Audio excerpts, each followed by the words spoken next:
एक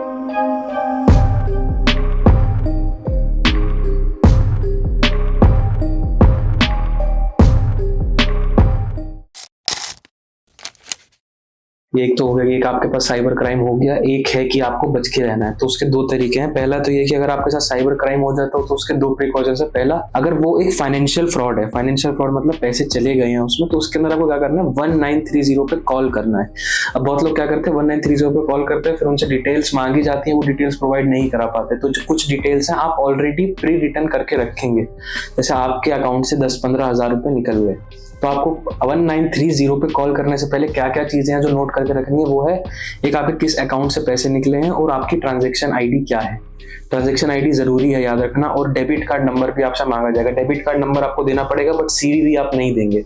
पीछे का जो सिक्योरिटी पिन होता है 3 डिजिट का, वो आप नहीं देंगे, डेबिट कार्ड नंबर देंगे। एंड आप क्या देंगे, उसका ट्रांजैक्शन आईडी। ट्रांजैक्शन आईडी देना बहुत ज्यादा कंपलसरी है। ट्रांजैक्शन आईडी के बिना कोई भी अकाउंट फ्रीज नहीं करता है 1930। एंड मान लीजिए आपके साथ कोई नॉर्मल क्राइम हुआ, किसी ने आपको बुली कर दिया या आपके साथ कुछ गलत हो गया ऑनलाइन, तो उस केस में आप क्या करेंगे, उस केस में आप लोग रिपोर्ट करेंगे cybercrime.gov.in पे आप रिपोर्ट करेंगे। अब ये तो वो चीज हो गई कि आपके साथ साइबर क्राइम हो गया है।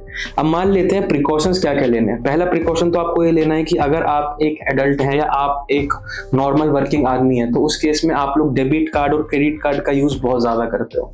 तो उस केस में आपको क्या करना है, आपका जिस भी कंपनी का क्रेडिट कार्ड है, फॉर एग्जाम्पल मैं SBI का डेबिट कार्ड यूज कर रहा हूँ या मैं SBI का क्रेडिट कार्ड यूज कर रहा हूँ और वो मेरे एक सिम पे चल रहा है, तो उस केस में मैं क्या करूंगा, मेरे पास जो सिम है उसके अंदर SBI का जो आपका एप्लीकेशन होता है that is called YONO. SBI का यूनो आता है, DBS का जैसे DBS का कार्ड आता है तो DBS का DBS के नाम से ही आता है। कैनरा का तो कैनरा AI करके एप्लीकेशन आता है। तो जिस भी बैंक का आपके पास डेबिट या क्रेडिट कार्ड है उसका एप्लीकेशन आप अपने फोन के अंदर इंस्टॉल करिए। इंस्टॉल करने के बाद आप जब अपने फोन नंबर से लॉगिन करोगे तो आपका ही बैंक अकाउंट खुल जाएगा। वहां पे आपको अपने SBI का जो यूनो वाला, मान लेते हैं यूनो का लेके चल रहे हैं, तो उसके अंदर आपको ऑप्शन दिखाएगा माई कार्ड्स का। माई कार्ड्स पे आप क्लिक करोगे तो उसमें आपके जितने भी डेबिट और क्रेडिट कार्ड होंगे वो आपको वहां पर दिखा देगा। वहां पे आपको दिखाएगा एक ऑप्शन कंट्रोल कार्ड का, कार्ड सेटिंग्स या कार्ड कंट्रोल्स का। हर एप्लीकेशन का अलग अलग हो सकता है।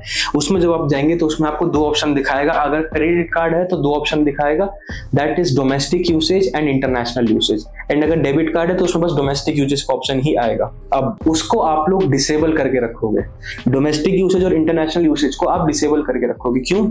कि इन केस अगर फ्यूचर में आपका कार्ड चोरी भी हो जाता है किसी भी तरीके से, तो जो हैकर है या जो क्रिमिनल है वो आपके अकाउंट से पैसे नहीं निकाल सकता। अब मुझे जैसे अपनी गाड़ी में डीजल गिराना है तो मैं क्या करता हूँ, मैं पेट्रोल पंप पे जाता हूँ, अपना डेबिट कार्ड देता हूँ और अपने फोन से SBI का यूनो ऐप खोल के अपने कार्ड को जो डोमेस्टिक यूसेज मैंने डिसेबल कर रखा था उसको मैं एनेबल करता हूँ एंड मैं अपना कार्ड देता हूँ एंड मैं पिन डाल के ट्रांजेक्शन हो जाती है। उसके बाद मैं कार्ड वापस लेते उसको वापस डिसेबल कर देता हूँ। ये जो फीचर हमारे कार्ड में दे रखा है, जो हमारे ऐप के अंदर दे रखा है, ये हमारी सिक्योरिटी के लिए।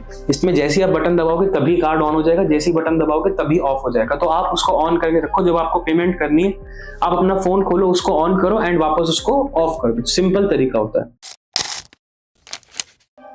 इससे क्या है कि अगर आपके पैसे निकालना भी चाहे तो वो आपके पैसे नहीं निकाल सकता। प्लस जो आपकी छोटी ट्रांजैक्शंस होती हैं, जैसे आपको मान लीजिए आपको नेटफ्लिक्स का जो आपका मंथली सब्सक्रिप्शन होता है, अमेजोन का आपका मंथली सब्सक्रिप्शन होता है, इसको आप अलग अकाउंट से करा करिए जिस अकाउंट में ज्यादा पैसे नहीं होते। जैसे मान लीजिए पेटीएम पेमेंट्स बैंक तो बंद हो गया, पेटीएम पेमेंट्स वॉलेट का ऑप्शन आता है या फोन पे वॉलेट का ऑप्शन आता है, उसके अंदर पैसे रखें, उससे ये सारी चीजें ट्रांजेक्शन करा कीजिए। या जो आईफोन यूज करते हैं तो उसके अंदर एप्पल वॉलेट में आप पैसे डाल के रखो एंड उससे रेगुलर ट्रांजेक्शन करो। उससे क्या है कि अगर वो वॉलेट हैक हुआ, क्योंकि जब से मान लीजिए जैसे मैंने आपको दिखाया नेटफ्लिक्स का पूरा डेटाबेस हैक हुआ तो पूरा आपका अकाउंट चला जाएगा, बैंक अकाउंट पूरा चला जाएगा। तो उसके अंदर आपको क्या करना है, कोई छोटा अकाउंट होगा जिसमें ज्यादा पैसे होंगे ही नहीं, तो उसके अंदर आप लोग यहाँ पे बच जाएंगे।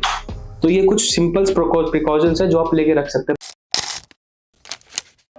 बाकी आप लोग क्या कीजिए, जो आपका सोशल मीडिया का अकाउंट है या जो भी आप जिससे आप ज्यादा बात करते हैं, जैसे सोशल मीडिया पे आपका फेसबुक, व्हाट्सएप, इंस्टाग्राम हो गया, फिर व्हाट्सएप पे आप क्या कर सकते हैं, अपनी प्रोफाइल पिक्चर या अपनी डिटेल्स को नोबडी करके रख सकते हो। उससे क्या होगा, कोई भी आपकी डिटेल्स देख नहीं पाएगा। इंस्टाग्राम पे आप अपनी चीजों को प्राइवेट करके रख सकते हो, तो उससे क्या होगा, जो आपको जानने वाले हैं, जिनको आपने फॉलो कर रखा है, बस वही आपके बारे में जान पाएंगे, उसके अलावा और कोई नहीं जान पाएगा। तो ये कुछ साइबर सिक्योरिटी और साइबर सेफ्टी की टिप्स है जिससे आप साइबर क्राइम का शिकार होने से बच सकते हो।